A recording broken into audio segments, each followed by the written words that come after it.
आमचे माऊली त्यांच्या जोडीला आहे। मी सज्जनपणाचा कळस पाहिला आमच्या माऊलीकडे बरं का। मी महाराष्ट्र उकळून पेलो, सगळे महाराज पाहिले, बुवा पाहिले, सगळे पाहिले। दगड उचलला का बुवा निघतो, काही अडचण नाही तशी। आणि ज्याला लबा लबा बोलता येतं त्याला कीर्तन कथा करता येतात, काही अडचण नाही। पण सज्जनत्व काय, तप कसं मुरावा, आटणी करणे लागे विरातेची तप, काय माऊलीची भाषा आहे। ते पाहिलं का मला, माऊलीकडे पाहिलं का मला डोळ्यात अश्रू येतात। मायबाप हे जीवन असावं बरं का, हे सात्विक जीवन। म्हणजे किती लाज, माझ्या माऊलीनं किती समाजापुढे येऊ नये मला सांगा। मी कथा करत असताना मी परवाच्या दिवशी पाहिलं, त्या डेस्कच्या आड बसून राहतात। मी सांगितलं माऊली पुढं बसत जा तुम्ही, हे जीवन पाहायला नाही भेटत हो। आता मुझे गिनो म्हणणारी सगळी आहेत, बरं योग्यता असली तर गिनलं तरी चालतं, पण असे महात्मे फार कमी आहेत गड्या। काही का असं ना, हे जीवनामध्ये मला एक आनंद वाटला की इथे येऊन झालं। नामानंद महाराज असतील, कृष्णानंद स्वामी असतील, मायबाप हे स्थळ फार पावन आहे, स्थळ फार पावन आहे। दर्शन घेतल्याबरोबर एक वेगळी वेव्ज आहे तिथं। तुम्ही जर पाहिलं ना, मी 5-6 दिवस थांबलो आणि माझी तब्येत बरी नसल्यामुळे यावेळेस मी कुठंच कीर्तनं घेतली नाही, कुठंच, फक्त आराम करायचं ठरवलं। आणि म्हणून रात्री सुद्धा सलाईन लावून मी आलो 12 वाजता, आणि आज पुन्हा कीर्तन कथा हा लोडच आहे। पण स्वामी करून घेतील, कारण त्यांच्याकडे ताकद आहे, ती काही अडचण नाही, तेवढी ऊर्जा ते देत राहतात। म्हणून ह्या सगळ्या ट्रस्टला धन्यवाद देतो। गत 3 वर्षापासून चाललेला खटाटोप आहे, आपण प्रपंचासाठी खटाटोप करतो, या सगळ्यांनी हा शतक महोत्सव चांगला व्हावा याच्यासाठी खटाटोप केला। आणि आपण सगळ्यांचा खटाटोप आहे, सायासे करशी प्रपंच दिननिशी, नाही का, आपलं जीवन याच्यासाठी आहे। आणि म्हणून यांना धन्यवाद देतो का इतका मोठा सोहळा पाहायला मिळाला आपल्याला। जाऊ द्या, तुम्ही सगळेजण आज एकादशीच्या पर्वावर आहात। सध्या मी कीर्तनाचा गाभा आजचा निवडला की स्ट्रेसलेस लाईफ काय पाहिजे। प्रत्येकाला वाटतंय चिंतामुक्त जीवन पाहिजे, पण चिंतेनं मुक्त होत नाही। करोडपती माझ्या पुढे बसलेत, पण चेहऱ्यावर चिंता सारखी गरगर गरगर गरगर फिरत राहते, सुख नाही। एकटं चाललं तरी ते बडबड करीत चालते। काय होतं, काय आजार झाला मला सांगावर, काही आजार नाही, पण एकटं चाललं तरी ते बडबड करतं, हे दुर्दैव आहे। माणसं चिंतायुक्त आहे। चिंता होते कुठून, चिंतेचं कारण काय, चिंता सकल बरं चिंतेच्याच पोटातून बाकी सगळे आजार आहेत। त्याच्या पोटातूनच उद्भावनच त्याच्यातून होतं। म्हणजे मी केलेला स्टडी असा आहे, चिंता प्रत्येकाला आहे। आता 2021 चालू आहे, इथं प्रत्येक जण चिंतेत आहे, प्रत्येक जण। चिंता नाही असा माणूस नाही। बरं चिंतेचं वहन हे खालून वरत नाही, वरून खाली होतं त्याचा निचरा। मी मध्ये प्रदेशामध्ये 3 दिवस स्ट्रेस मॅनेजमेंट याच्यावर बोललो। कै ऐशी दशा येईल माझ्या अंगा, चित्त पांडुरंगा झुरत अशी या भंगावर बोललो मी प्रदेशात। त्यावेळी सांगितलं स्ट्रेस मॅनेजमेंट हा वरून खाली निचरा होण्याचा विषय, खालून वर कधी जात नाही। समजा तुम्ही जर बायकोला शिव्या दिल्या, देतोच आपण तेवढ्या कधीतरी, ती बिचारी काय करीलो, काही करत नाही, ती काहीच करत नाही। ती काय करते, पोराला 1-2 वेळा हाताखालून काढते, काय करते बरं, ते पोरग काय आई बापाला शिव्या देईल का, ते चौकात येतो कुत्र्याला दगडी मारते, काय करते। चिंतेचा निचरा असा खाली खाली खाली खाली होत जातो। मला सांगा, एकानं पोल्ट्री टाकली, पोल्ट्री कोण टाकतो, ज्याच्याकडे तामसी वृत्ती तो पोल्ट्री टाकतो, आणि ज्याच्याकडे राजसन सात्विक वृत्ती ना तो नर्सरी टाकतो। काय टाकतो, नाही असू दे, त्यांची असली तरी काय नाही। आता आम्ही शर्ट शिवतोय, तुम्ही छिद्रान्वेषी जीवन जगू नका। त्यांनी लगेच त्यांना टोकायला सुरुवात केली, बघ बघ तुझी पोल्ट्री। अरे सज्जन कसा आहे, मांस विकित होता, काय विकित होता, असं काय तुम्ही काळजी करू नका, जे आहे ते धन। पण छिद्रान्वेषी जीवन आहे, कोणला बसतं ते फिट पाहतो माणूस, हे आपलं जीवन आहे। काय ते काय सांगतात ते नाही, कोणला बसतं इथं ते तुम्हाला सांगू का। नर्सरी हा शब्दच इंग्लिश मीडियमकडे कसा आला, रोपं वाढवणं याला नर्सरी म्हणावं, सात्विक वृत्ती असते असे पटलंय। मी नेहमी सांगितलं माणसाचे तरंग आहेत, आणि माणूस तसा बदमाशीचे, सगळेच बदमाश। सरड्याला तरी रंग बदलायला 1 मिनिट लागतो, ज्या झाडावर जातो त्याच्याशी त्याला मॅच व्हायला 1 मिनिट लागतो, पण सरड्यापेक्षा भयानक प्राणी मी पाहिलाय रंग बदलताना, त्याचं नाव माणूस आहे, त्याचं नाव माणूस आहे। फार भयानक गड्या। तुम्हाला जर विचारलं ना साप निवडिता का माणूस निवडिता, तर साप निवडीत जा कधी भी, कारण साप एकदाच चावतो, माणूस जागा मिळून तेव्हा चावत राहतो। बरं साप चावला तर दवाखान्यापर्यंत जाल, माणूस चावल्यावर पाणी मागू देत नाही एवढं लबाड आहे. मांडीला मांडी लावून बसत पण कळत नाही याच्या मनात काय चाललं. त्याचं नाव माणूस आहे. हं, त्याचं नाव माणूस. मला एकानं काल विचारलं डास बरा का माणूस बरा. म्हणलं डास बरा. म्हणले कसं काय. म्हणलं डास कधीच दुसऱ्या डासाला चावत नाही, पण माणूस माणसाला चावल्याशिवाय राहत नाही. विषारी हो माणूस. जर साप सुद्धा नैसर्गिक देणगी. माणसाला चावला ना कुठेतरी जाते शेपटी कट करते बरं का, त्यावेळी त्या माणसाचं विष निघून जाते. जर काढलं नाही तर साप मरतो. एवढा विषारी माणूस आहे. वाक्य ध्यानात ठेवा, एवढा विषारी माणूस आहे. मग कधी कधी आम्ही चिंतन करावं, विचार करावा. माणसं जगण्यात आनंदीने सदैव चिंता. एकानं पोल्ट्री टाकली आणि 1 वर्ष झालं नफ्यात नाही हो त्याचं बॅलन्स शीट. बरं ताळा लागला पाहिजे. ताळा नाही लागला तर टाळा लावावा लागतो. काय लावावा लागतो. आणि ज्याचा ताळा लागत नाही तुका म्हणे ताळा नाही त्याची अवकळा नाही त्याची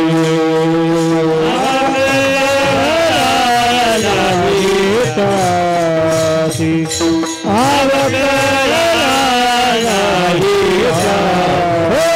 तुका म्हणता नाही त्याची नाही त्याची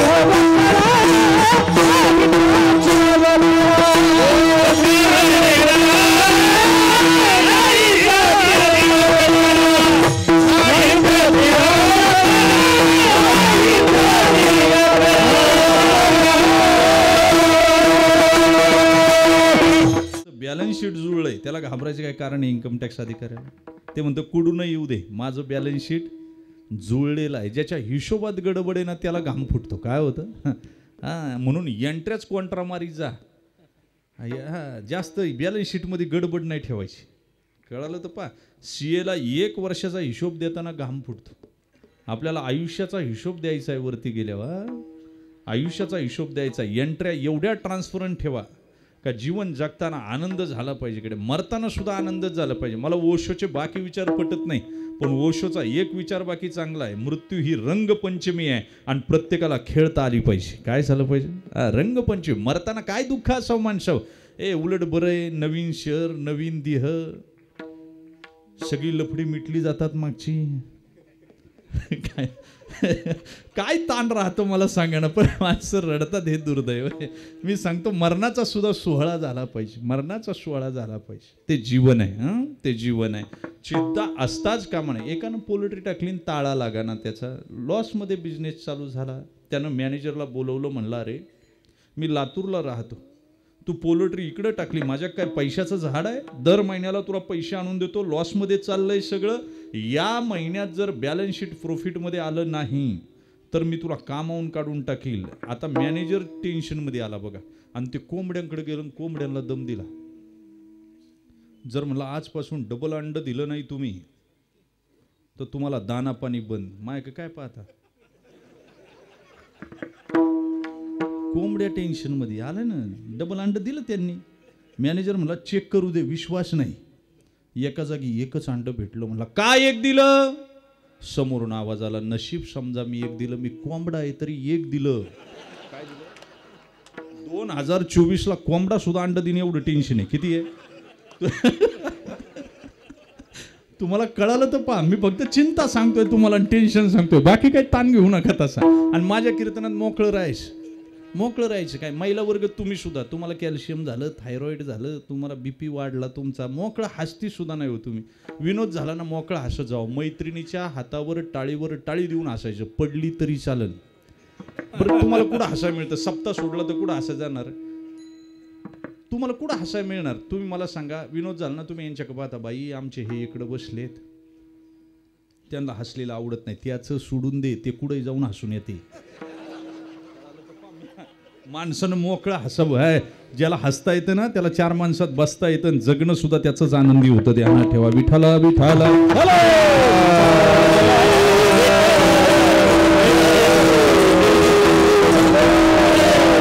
छोट्या छोट्या गोष्टीच्या चिंता आहेत. मी नेहमीच सांगितलं आनंदी कोण आहे.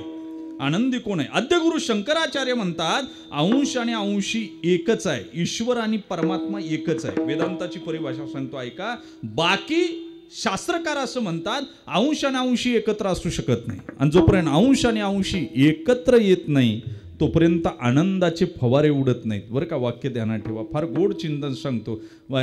बाकी शास्त्रकार असं म्हणतात गुलाबाचं फूल आहे आणि त्याची पाकळी बाजूला गेली. आता गुलाब आणि पाकळी ही वेगळी झाली. पाकळी म्हणजे गुलाब नाही, गुलाबाची पाकळी एक पडली म्हणजे तो पूर्ण गुलाब नाही. पण आद्यगुरु शंकराचार्यांचं असं म्हणणं आहे, जरी पाकळी बाजूला गेली तरी अंशापासून ती बाजूला आहे, पण अंशी कुणाची? अंशाची. काय कळालं तर पहा. तसं जीव ब्रह्मापासून वेगळा असला. अजून पुढे सांगू काय? पहिला काळ होता, जाऊ द्या. पहिला काळ होता, पंचपक्वान्नाच्या पंक्ती नव्हत्या, आमटी भाकरी होत्या. काय होत्या? हा, छान चुरायची भाकर बघा, त्याचा मशागत करायची. मग पहिली वाडी यायची आमटीची. गोड तर कधी खायलाच भेटत नव्हतं. मग पहिली वाडी यायची, त्याला मृग नक्षत्र म्हणायचे. काय म्हणायचं? हां. मग दुसरी वाडी यायची, त्याला आश्लेषा नक्षत्र. आणि मग एक जीव काला करायचा. आता आमटी ओळखायची आणि भाकरी ओळखायची. कुठे हो? तसं जीवाचं जीवपणही राहत नाही आणि देवाचं देवपणही राहत नाही. याचं नाव ऐक्य आणि इथं आनंद आहे. काय? तर इतर उपनिषदानं दोन प्रकारचे आनंद सांगितले. एक साधन सिद्ध आनंद आहे आणि एक स्वयंसिद्ध आनंद आहे. कसा आहे? साधन सिद्ध आनंद आणि एक स्वयंसिद्ध आनंद. स्वयंसिद्ध आनंद आतमध्ये आहे आणि साधन सिद्ध आनंद. साधन संपलं का आनंद संपला. आनंद संपला. तुमच्या बंगल्याचा आनंद कुठपर्यंत? शेजारी तुमच्यापेक्षा चांगला बंगला जोपर्यंत होत नाही ना तोपर्यंत आनंद आहे. एकदा तुमच्यापेक्षा चांगलं मॉडेल तयार झालं की तुमच्या आनंदाचं वाटोळं झालं. तुमची गाडी किती महागाची असू द्या, पण तिथं जोपर्यंत तिच्या शेजारी दुसरी गाडी तेवढी हायर मॉडेलची किमतीची लागत नाही ना तोपर्यंतच तुम्हाला सुख आहे. नाही, मी मुंबईला जातो ना, मी अशी लोक पाहिली, MSCBची लाईट गेली का रडतात रडतात मे महिन्यामध्ये. त्यांची झोप MSCBवर अवलंबून आहे. कशावर आहे? MSCBवर अवलंबून आहे. तुम्हाला अंदाज नाही की माणसं सुखी नाहीत, सध्या सुखी नाहीत, प्रचंड दुःखी आहे. फक्त सुखी असल्याचा आभास करतात. How to behave. ज्याला जगायचे नाही ते कुठेही जगतंय. माझा एक मित्र आहे IT सेक्टरमध्ये, मुंबई पुण्याला हिंजवडीमध्ये मॅनेजर आहे. त्याला पगार महिन्याला 1.5 लाख रुपये, एवढं मोठं पॅकेज. पण कोणाची लग्नाला वरात असू द्या, पहा रस्त्यानं चाललं ते कार घेऊन, आणि कोणाच्या लग्नाची मिरवणूक चालली का कार बाजूला ठेवते, उभी करते, जरा 5-10 मिनिटं नाचत येत. काय करते? नाचत आहे मग जाते. त्याला मी म्हणलं, साहेब तुम्हाला 1.5 लाख रुपये पगार आहे, लोक नावं ठेवतील ना. तो म्हणला, मी बँक तिकडे कंपनी साहेब आहे, इथं मला कोण ओळखीते म्हणला. पहा, जे मोकळे ना ते कुठेही नाचत आहे, आणि जे चिंतेत आहे ना ते बाथरूमला कडी लावून आतमध्ये नाचत आहे. काय करते? त्याला बाथरूम सिंगर म्हणतात. Bathroom singer. विठाल विठाल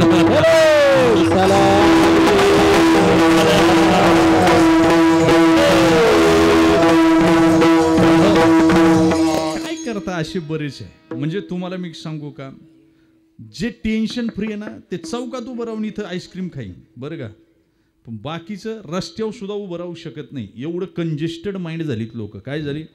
तुम्ही नाही तसं दाखवायला लागलेत, आहे तसं प्रेझेंट व्हा. How to behave. बहुरूप्यासारखं जीवन झालंय. तुकोबरायांना ते अपेक्षित नाही, अपेक्षित नाही अजिबात. आहे एकंद दाखवतंय ते. एकांतात घाणेरडं वागतंय आणि लोकांतात चांगलं वागतंय. कोणासाठी दाखवतो तू? बरं, तू जगाला फसवशील. तुम्हाला मी सांगू का, नारद भक्ती सूत्रामध्ये नारद महर्षी स्वतः म्हणतात, भक्ता एकांतिनो मुख्या. काय? भक्ताला एकांत लय महत्वाचा आहे. तुमचा लोकांत घाण असला तरी चालेल, लोकांनी तुम्हाला दगडी मारू द्या, पण एकांत नीट असला पाहिजे. काय असला पाहिजे? ज्याचा एकांत चांगला त्याचा लोकांतही चांगला आणि परलोकांतही चांगला. विठाला विठाला.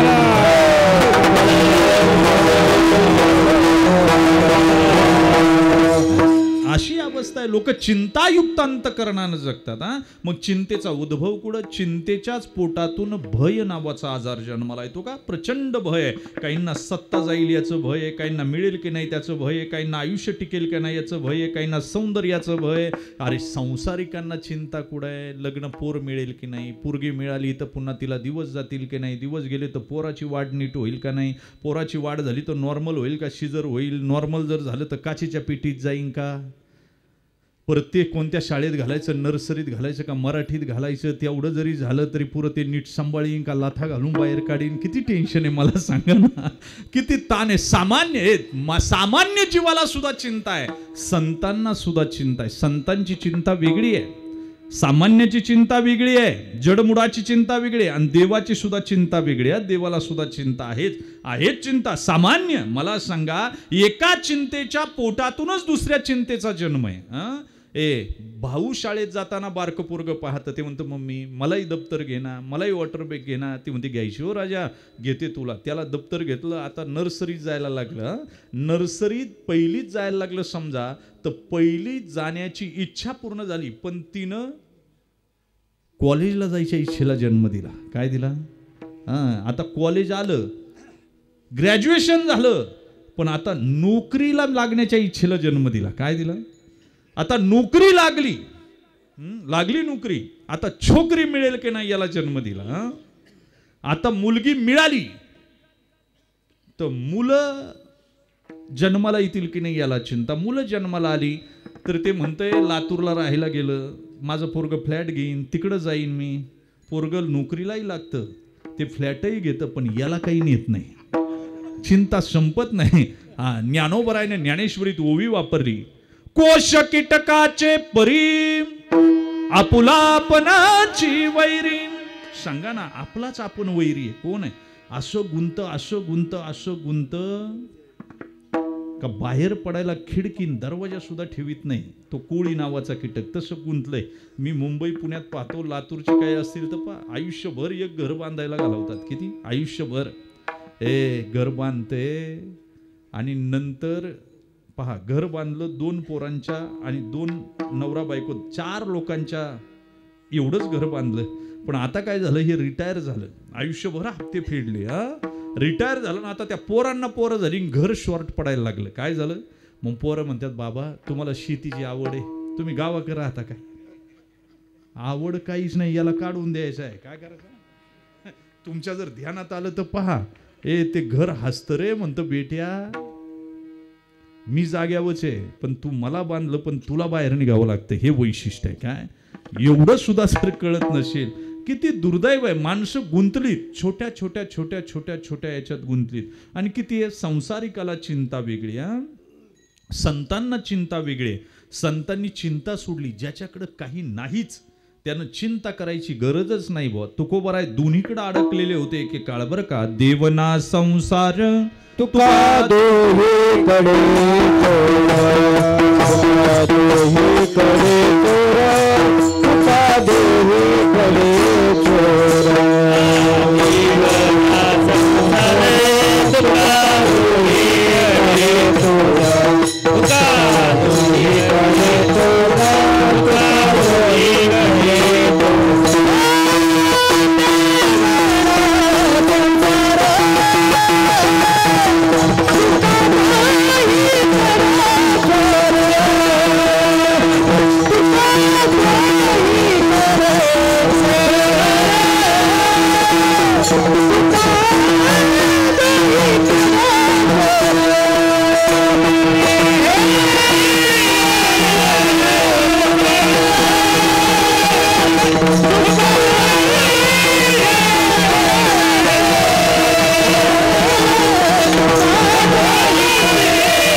संपत्ती कमवली, पण आम्ही दोन्हीकडेही चोर ठरलोय सध्या. काय ज्याच्याकडे काहीच नाही, निवांतपणे ते इकडे आले, आणि देवाचा एक गुण कळाला, निश्चिंततेकडे. ते म्हणजे निवाली संपता भयविरहित.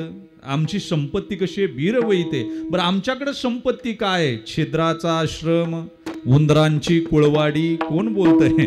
आता कोंबड्या चोरून नेतीन बो लोक, पोरं किडनॅप करतील, दागिन्यांची चोरी